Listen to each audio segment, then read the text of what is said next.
Alhamdulillahirabbil alamin. Assalamualaikum warahmatullahi wabarakatuh. Wilujeng siang barak sakra di mana wae linggihna. Alhamdulillah wa syukurillah tepang di salam duraduri, tepang di salam pidangan dongeng Sunda duraduri, ngabancun dudu, ngabancun judul sinangling asih sumanding barak sakra ya. Hasil karya guru Kang IAR anu sami-sami alhamdulillah kenging kalimatan ti Allah nyata masih keneh dipasihan jatah umur dukeun ka ayeuna. Sami kaget oge milangkara anu ka-17 kaget oge atuh 25 muka 28 bulan sakra. Bang Ope Capruk sareng rekan-rekan sakra bikin surprise alhamdulillah wa syukurillah ya. Oge piduan ti bulan sakra sadayana teh anu ngalikeun teuing ngabarna kamu dikieu namanya subhanallah walhamdulillah nuhun pisan pidoana ya wan kitu deui barat sakra oge tos ngadoakeun oge ku dolinya sami cing panjang umur sareng barokahna cing dilancarkeun sagala pamaksadana ditebihkeun tina balaina dilimpahkeun rezeki tur kasalamatan oge ka barokahna supaya tanya kolong teh kana waktos ya aduh sono ka ieu ya ka Haji Ajat di Patrol oke ka Nar, ka Cenung, atau ka Tuti nya, Tuti lajeng Cai Barang, ka Cibawa, atau Ciodas, Mang Unang, Mang Jaja, aduh seueur pisan. Teh ka kantor oge teh kanggo ka Guru Waria, mohon. Guru Waria ting kunaon teh asa begang Guru Waria teh. Guru Waria nya atuh kanggo ka iya ka para calon ustadznya Syekh Ujamiana ya sadayana lah anu biasa ngariung di Al-Fitrah gitu nya sami-sami ngamakmurkeun masjid barat sakra ya kita demi Allah ya ulah dikeun terjadi fenomena seperti kiwari masjid pa sai-sai pa agreng-agreng tapi anu ngasianana sababaraha jajar gitu barat sakra kita ge syukur sabar jajarnya berarti lagu bisa jajar iya sajajan oke aki-aki wungkul mangga nyakeun keur mangkabah eta ke dina acara cakakak cikik cakranya sama OP sareng Lebo dina malam Minggu tabu 7 dikeun kata misalapan nyakeun sinangling asih sumanding keber braya.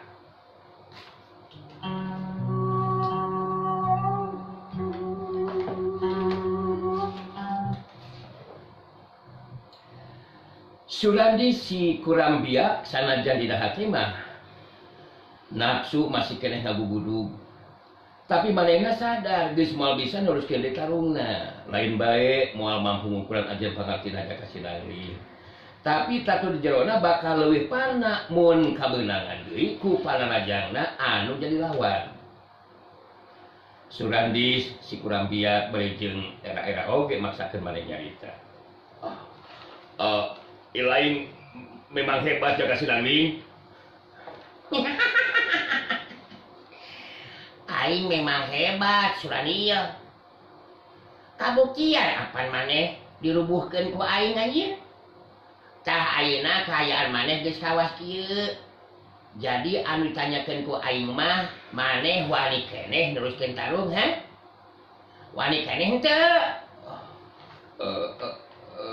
Henteu jaga sinangling akang ngaku sakadar jujur we ieu jaga sinangling mibanda kamampuan ilmu silat anu leuwih punjul akang rumah sakatiti pangarti kasoran gereja Jaten ku jaga sinangling kitu tah jaga sinangling tah mun maneh geus ngaku rumah saeleh ku aing nya dekeun ayeuna ieu ku jejewir maneh ieu awas ya maneh montong wani ganggu deui ka awewe anu tadi heuh si Ece aing teh nyong ngaranna sah si Ece teh nya malah ka awewe anu sajen oge sarua anjeun ulah wani-wani ganggu sa maneh montong puksa-paksa ari hayang kabikang Sulandis lamun hayang kabikang geus we gablek pamajikan atuh anjeun montong peda ngarasa jadi jago terus nyalahgunakeun kabegug ilmu silat maneh ya da sababolak maneh mah anjir. Badan teh ki begitu saja. Jadi cek aki mah kudu inget pangarti teh lain keur kiri dengki. Pangabisa lain keur nandasa kasasama. Ilmu lain keur takabur. Dengekeun Jang Suradi. Tapi pangarti teh keur pangaping budi. Pangabisa keur kajembaran jiwa. Ilmu keur nu butuh ku pitulung. Mangka ade urang teh lain satu hewan. Japuguh ari jama mah boga akal budi jeung rasa perasaan teh Jang Suradi. Dengekeun tah omongan aki aing anjir. Bandingin puluh ngapolongo cacat dina pikiran maneh Jang Suradi. Pokona mah mun panggih sakali deui maneh masih keneh ngalakukeun tindakan nyaeta maksa mirusak awewe anu henteu suka. Geus moal diberi ampun dileyak ku aing mah anjir, digeblok aing mah. Dipodakan ku aing mah tah, bener. Ngarti teh maneh teh Suradi? Iya. Nya bener akang ngarti jaka sinangling ngarti.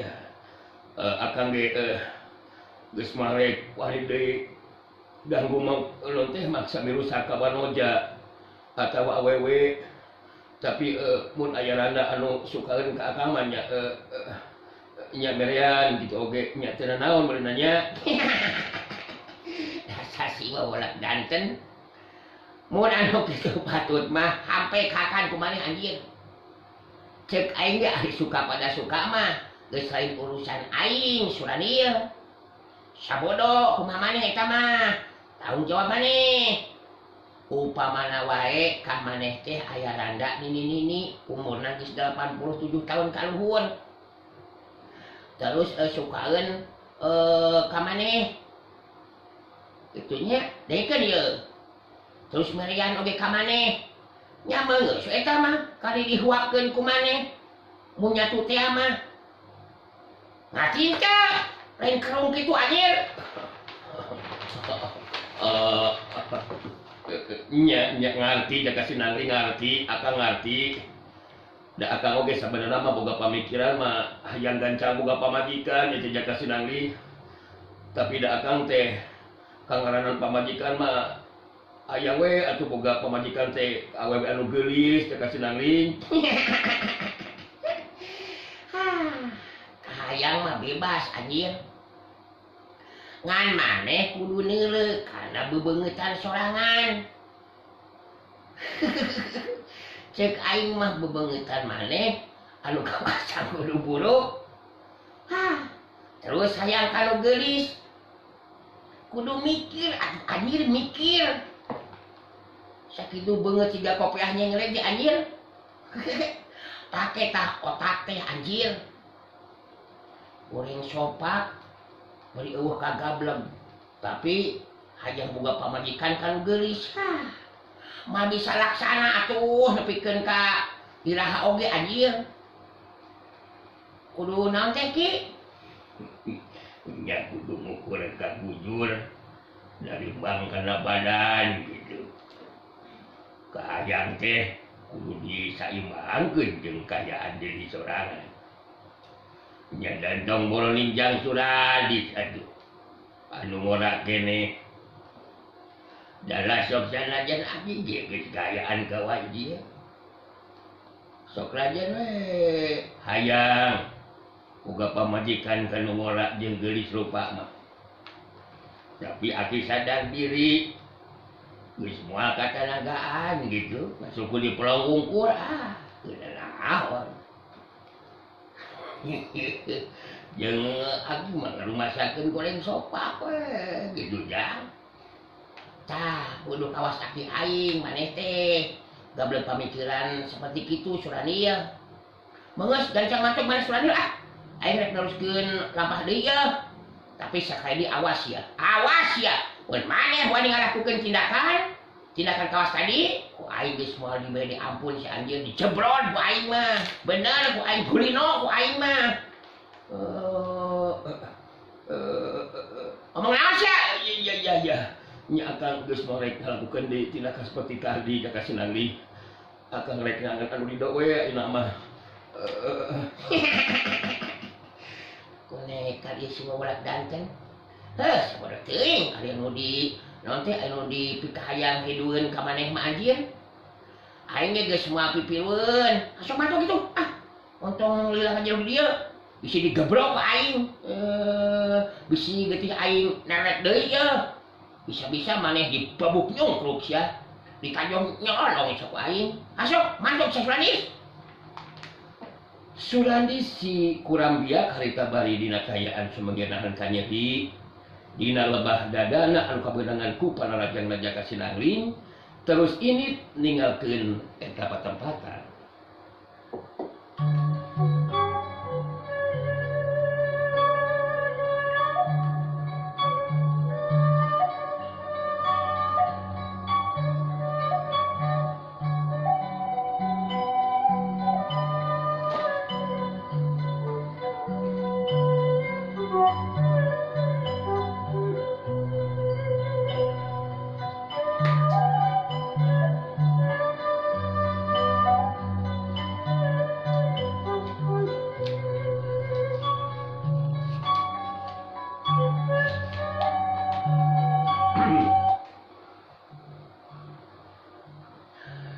Bari ningalikeun indit Surandis harita Aki Wandi terus nyarita ka Jaka Sinangling suka jeung sugema kana hatena keur Aki mah jaga sabab ujang mampu ngungkulan anu jadi lawan bisa dibayangkeun ku Aki mun ujang teu kabulu datang ke lebah dieu si Nyai anu tadi ditulungan teh pasina oge bakal jadi korban pamuas nafsu si Surandis teh dah geus beres urusan jeung si Surandis mah nya ayeuna urang terus kumaha ieu teh jah ge lampah saterusna ieu teh maneh mah kalakah nanyakeun terus kumaha ki peot nya neruskeun lampah kanggo halarangan teh atuh Ki kapan ku aing geus diomongkeun sababaraha kali aing kudu bisa nulungan si Rasanti adik aing dihajar ku aing mata si Dewi Ranginang teh anjir tiap dimangka adek kudu hati-hati saja sebab Aki menang beja eta Dewi Ranggini teh beuna disebutkeun penguasa di daerah Bualarangan oge lain awewe samarangan teh saja manehna boga kekuatan ilmu anu hebat jeung ilmu anu arane jeung aja jadi urang ulah anggap enteng sataga gabah dina ngalakukeun tindakanana aja ya keur aing eueuh awewe hebat-hebatan keur aing mah Ki kasebut mangkaluk anu ngalakukeun tindakan kejahatan mah pasti bakal disingareupan ku aing mah Ki benar aing mah dina kojoran gitu penasaran anjir oge maneh henteu kudu ngarasa sarempang Ki mun nepikeun ka aing kudu taruh ngalawanan si Dewi Ranginang cek aing ge nepikeun ka modalna pisan teu masalah keur aing mah Ki anu penting Rasanti adik aing bisa ditulungan Ki ya ari gajang Aki mah ujang ulah nepikeun ka ngarandapan nepikeun ka hanteun nya anu dihadapkeun ku Aki mah ujang bisa ngumpulan kekuatan ilmuna Dewi Ranggini ya oge ujang aya dina kayaan salamet gitu heueuh cek aing ge saupamana Ki saupamana aing nepikeun ka modal lantaran aing teu mampu ngelekeun si Dewi Ranginang maneh kudu siap narima kana kanyataan papisah jeung aing papisah pikeun sailana cek aing ge ieu mah saupamana Ki saupamana kitu ya ulah aya saupamana cek Aki mah jadi kagihur kana hati jeung pikiran Aki adi ngadenge saupamana seperti kitu mah anu penting mah urang kudu tetep waspada ya. Rasati bisa ditulungan, atuh urang ge dina kayaan pada salamet gitu saja. Meureus montong terus ngabayangkeun anu lain-lain ki euy Ayo urang luruskeun napa ka buhalarangan teh Ki. Ayo Ki. Jaka sinangling jeung Aki Wani geus kitu mah harita neruskeun lampahna rek ngajugjuk ka guhalarangan. Mangrupa tempat panemukanana di Wiranggini. Caturkeun harita di tempat anu sejen si Jari Sakti di tempat anu rada anggang ti imahna Nini Harmis. Keur ngayakinkeun jurus pedang tanpa wujud. Dumasar kana pituduh mangrupa catatan ti Kibirawa anu ditulis dina kulit mancak teh. Si Jari Sakti geus taya kacape. Urang peuting ngayakinkeun eta ilmu. Geus poho kana waktu jeung kacape. Memehan poho malah kana dahar oge. Kituna teh sabab si Jari Sakti seperti boga waktu teh kawilang samporet. Samemeh datang bulan purnama kudu geus mampu ngayakinkeun jurus pedang tanpa wujud sapinuhna. Wanci kasorenakeun si Jari Sakti kakara balik ka imahna Nini Harmis. Saperti kaya dina waktu harita si Jari Sakti anu balik ka imah dibagiakeun ku Nini Harmis anu saterusna diajakan ngobrol. Diperhatikeun ku Nini. Si Jalo baet bangun anu taya kaca hape Jalo. Henteu berang. Henteu peuting terus-terusan ngalatih diri. Sangkan mampu engke dina waktu ngungkulan ajen pangartina di Wiranggini. Anya bibi Nini teh si Jalo memang semangat kacida sigana teh. Abdi memang kudu semangat nin. Sabab waktuna memang saporet sakumaha anu diobrolkeun ka hini teh kitu nih. Samemeh bulan purnama abdi kudu geus ngarasa percaya diri kitu nih. Bikin ngayonan di Wiranggini ya mudah-mudahan we upaya abdi teh sing aya dina kalancaran nih. Atuh puguh we kulini jadi doakeun Jalo. Sabab eta tina laku kajahatan si Bibi Dewi nya di Wiranggini teh. Kudu aya anu bisa ngungkulan gitu Jalo. Sabab mun aya anu mampu ngungkulan bisa dipasikeun badak awewe anu mangkat rumaja. Anu geus dianjangkeun rek dijadikeun tumbal teh. Satuna oge bakal jadi korban Jalo. Mau nepikeun ka jadi lumangsung eta upacara sabaraga. Mangka kakuatan elmuna di Wiranggini teh bakal leuwih hebat Jalo. Saterusna bakal jadi ancaman pikeun kahirupan jalma loba. Pokona bakal beuki motah eta di Wiranggini teh Jalo. Dina nebalkeun tina kajahatanana ka sasama. Kitu tah Jalo. Memang berat oge. Kaya anu gadis ngarepan di aing dina waktu ayeuna. Sabab udah mampu ngayakinkeun sapinuhna jurus pedang tanpa wujud. Dina waktu anu kawilang samporet.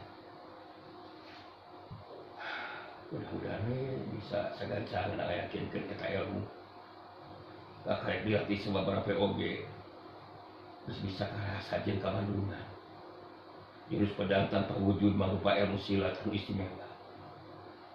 Mun teu boga dasar anu kuat mah pamahalan bakal bisa ngawasa eta jurus pedang tanpa wujud anu sapinuhna. Dan mata kuayana ieu mah urang peuting kudu bisa ngamanfaatkeun waktu. Upacara sabaraga anu bakal dilakukeun ku Wiranggini. Kumaha bae cara kudu bisa digagakeun. Kitu gantosna hate si Jari Sakti. Ningali si Jari Sakti ngahuleng harita Nini maramis terus nyarita deui. Mikiran naon si Jalo teh. Nepikeun ka ngahulang kitu Jalo. Henteu betah meureunanya aya di dieu. Oh da sakieu buktina atuh di imah nini mah Jaluk nya daret bisa dikabetaheun kumaha da puguh jauh ka Pilemuran di dieu mah Jaluk atuh keur nyambung kahirupan sapopoe estuning saaya-aya Jaluk. Nginaan pagabetah mah memang betah keneh di lembur sorangan nih. Ngan abdi memang kudu bisa narimakeun eta kanyataan. Malah abdi kudu bisa ngamanfaatkeun waktu bikin terus ngarti diri nih. Sabab sakumaha anu digambarkeun ku nini kekuatan ilmu urang diri teh nin jelas teu tiasa naon teh teu tiasa dianggap enteng nih. Memang teu bisa dianggap enteng Jaluk. Anu matak ngayakinkeun rupa-rupa ilmu oge lantaran kita-kita mah yang bisa ngawasa dunya kajawaraan.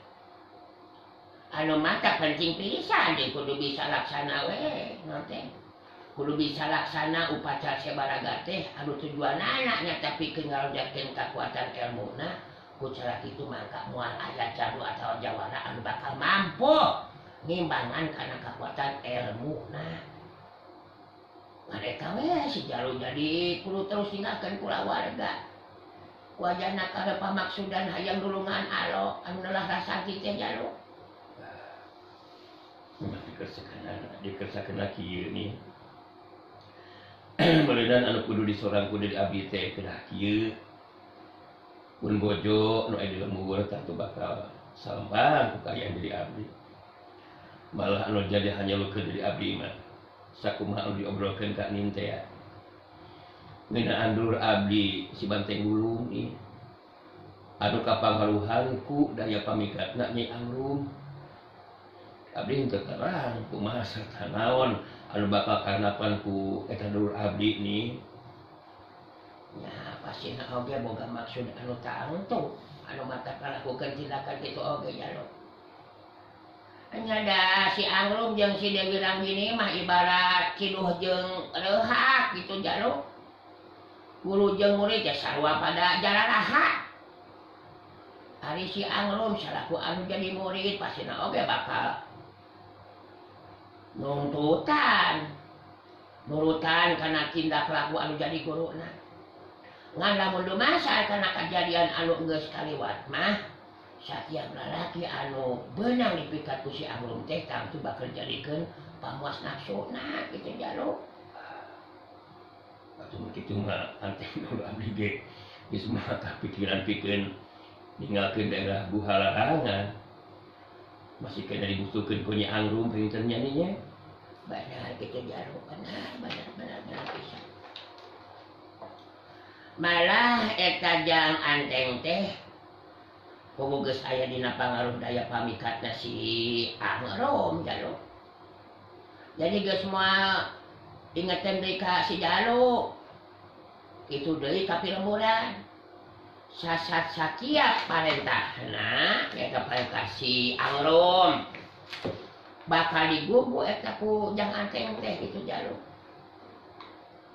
Wah teh mun panggih jeung si Jaluk oge eta jang anteng teh. Mun dititah ku si Angrum kudu ngalakukeun tindakan ka si Jaluk, tangtu bakal digugu teh Jaluk. Jadi eta bahayana mun geus kapangaruhan ku daya pamikatna si Angrum teh Jaluk. Jadi kumaha cara jadinya. Sangkan anteng dulur abdi bisa sadar deui kitu nih. Atawa bebas tina pangaruh daya pamikatna Nyai Angrum. Da pasina oge aya carana naon teh supaya dulur abdi salamat kitu nih. Nini halmis ngahulang sakedeung siga nu keur mikir teu atus carita. Anak eta mah kuncina aya di si Angrum cek nini mah Jaluk.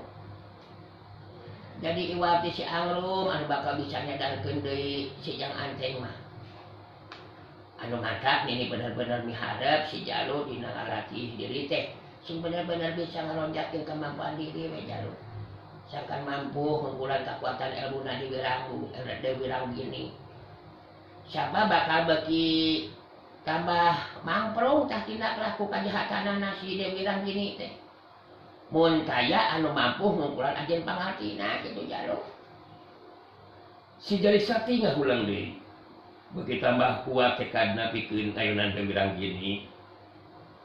Bakal dirina kaya di kajaba ti kudu bisa ngayakinkeun jurus pedang tanpa wujud dina sesa waktu anu aya samemeh datang bulan purnama mangsa upacara sebaraga rumangsung.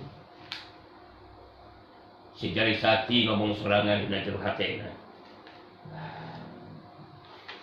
Mudah-mudahan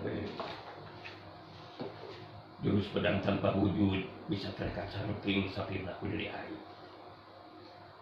Mundu masarkana caritaan ini Harmis mah. Engke mun panggih jeung si Banting Ulung teh manehna bakal nganggap musuh ka deui aing. Anu saterusna jadi patelaki jeung jajaten jeung manehna. Anteng. Bisa karena si Anteng bakal seperti itu. Oge mun nepikeun ka kudu patelak jeung Anteng teh. Anu disampangkeun teh inggis aing kalepasan dina ngalakukeun tindakan anu akhirna nyelakakeun ka dirina Anteng. Geus ngahulang deui wae eta si Jaluk. Masih anu bingung kitu geuningan Jaluk. Abdi memang bingung nih. Pamangna mah mun nepikeun ka patelak jeung jajakeun jeung Anteng. Anu geus dianggap dulu ku abdi nih. Anu jelas abdi moal tega mun nepikeun ka kudu nyelakakeun dirina. Ka hati kudu oge ka hati Jaluk. Naon anu dicaritakeun ku si Jaluk teh memang bisa jadi kanyataan Jaluk. Komo mun diparentahkeun ku si Angrum kudu ngabinasa si Jaluk. Geus bisa dipastikeun si Jang Anteng bakal ngalaksanakeun parentahna si Angrum. Ngan anu penting mah mun si Jaluk geus bisa ngungkulan Dewi Ranggini, mangka si Angrum ge geus pasti manehna bakal ngabebaskeun Jang Anteng. Ngabebaskeun tina pangaruh daya pamikatna kitu Jaluk. Kitu tah Jaluk, jadi engke penting si Jaluk teh rek terus latihan deui. Jelas latihan deui ini. Jadi anu diharapkeun ku abdi mah piisukaneun kadatangan bulan purnama nih. Mudah-mudahan latihan teh aya hasilna. Abdi bisa ngalonjatkeun kamampuan diri. Anu saterusna bisa digunakeun pikeun ngumpulan kakuatan ilmuna Dewi Ranggini nih. Anu matak urang penting abdi memang kudu terus mun teh musir diri kitu nih. Mun kitu mah si Jaluk meuning da heula we ayeuna mah Jaluk. Nyada ari beuteung mah kudu tiap-tiap diosian. Ulah kajongjonan terus latihan tepikeun ka pohodahan. Nyada sok sanajan saukur latihan tiap-tiap we akan ngaluarkeun tanaga eta teh Jaluk. Si Jari Sakti henteu nolak kana caritaan ini Harmis. Ugu memang salah mun nepikeun ka poho karadahar mah. Geus ngarasa cukup leureuna waktu ini Harmis ngaguloyoh asup ka jero nuana rek terus sare. Harita si Jari Sakti mah terus ini teh ka tempat latihanana bari mawa obor. Sageus tepi ka tempat nu dituju obor harita diselapkeun dina sela-sela batu gede teh. Anu padempet anu kabeneran aya di lebah eta patempatan. Saterusna si Jari Sakti latihan deui jurus pedang tanpa wujud, luyuk jeung pituduh anu aya dina kulit mencak. Catatan Ki Birawa ngeunaan rahasia jurus pedang tanpa wujud. Si Jari Sakti da puguh geus boga dasar anu kuat. Sasat geus ngawasa ilmu janji dewa jeung ilmu karanunggal. Henteu matak aneh mun eta modal teh ngajadikeun dirina leuwih gancang ngarti dina ngayakinkeun jurus pedang tanpa wujud. Si Jari Sakti bisa ngarti pikeun ngayakinkeun jurus pedang tanpa wujud, kakuatan dirina mah atawa kakuatan intina mah nyata dina ngagunakeun kakuatan tenaga lapisan jeung ngusirkeun pamikiran dina waktu ngagunakeun jurus pedang tanpa wujud. Jadi anu kudu terus dilatih teh lain saukur tata gerak ilmu silat wungkul, tapi ngaronjatkeun kakuatan tenaga lapisan. Sanggeus latihan sababaraha jurus harita Sidari Sakti mancur dina tangtunganana, bari merhatikeun kalebah dahan-dahan tatangkalan. Sidari Sakti harita terus ngomong sorangan. Kayaknya udah dicobaan ku aing. Nah, geus mampu henteu. Aing ngagunakeun kakuatan jurus pedang tanpa wujud teh. Urang cobaan terhadap tatangkalan. Nah, bakal sapat moal usameran angin pada rajang pedang tanpa wujud. Ayangnya aya hasilna henteu latihan teh. Kakuatan tanpa lapisan kudu dipusirkeun kana surkatuhu ieu. Sidari Sakti harita jadi boga pamikiran hayang nguji hasil latihanana dina ngayakinkeun jurus pedang tanpa wujud. Mancur dina tangtunganana bari paneuteub jeung pikiran museur kelebah dahan tatangkalan anu bakal dijadikeun sasaran. Saterusna Sidari Sakti harita ngagerakeun curukatuhuna. Tina curukatuhuna harita ngaluarkeun getaran angin sameran anu ngarah kana lebah dahan tatangkalan teh. Siut hiup bertah! Siut hiup bertah! 2 kali harita Sidari Sakti ngagerakeun curukatuhuna. Angin sameran jurus pedang tanpa wujud kena kana sasaran. Tapi dahan tatangkalangan saukur ngabertak mangsakeun ku angin sameran panrajang pedang tanpa wujud. Henteu sapat sakumaha anu dibayangkeun ku Sidari Sakti. Tapi kakareku sakitu ge ke Sidari Sakti mah tangtu geus dianggap aya hasilna dina ngayakinkeun jurus pedang tanpa wujud. Puguh Sidari Sakti ge ngarti masih butuh waktu jeung katekunan dina latihanana. Sidari Sakti ngagerendeung ngomong sorangan. Sanajan kakarasa leutik, tapi latihan teh geus aya hasilna sakieu oge. Sakuluna mah dahan tatangkalan anu disabet ku angin sameran panrajang jurus pedang tanpa wujud. Nurutkeun catatan Ki Birawa mah kudu nepikeun ka sapat. Ibarat anu disabet ku pedang. Pan batak aing kudu tetep sumangat dina ngalakonan latihan. Bangsa ngayakinkeun jurus pedang tanpa wujud. Latihan kudu terus dilakukeun berang leutik ieu mah. Ulah aya waktu anu kapiceun. Ki Birawa, anjeun anu geus ngangkat kuring jadi murid, boga we sing jadi pangjung laku. Sangkan kuring bener-bener bisa ngayakinkeun sapinuhna jurus pedang tanpa wujud. Anu diwariskeun ku anjeun ka diri kuring. Mun teh mah urusan jeung deui urang gini geus beres. Turina kayaan salamat. Jelas kudu pamih jeung Jarasena. Anu geus tega binasa ka guruna sorangan. Jarasena kudu bisa disadarkeun tina lampahna anu salah. Sanajan can kungsi panggih tapi mah kudu hese mastikeunana. Di mana aya jago anu bisa ngagunakeun jurus pedang tanpa wujud, geus pasti eta Jarasena. Anjeun bener-bener tega Jarasena. Tega ngabinasakeun anu jadi guru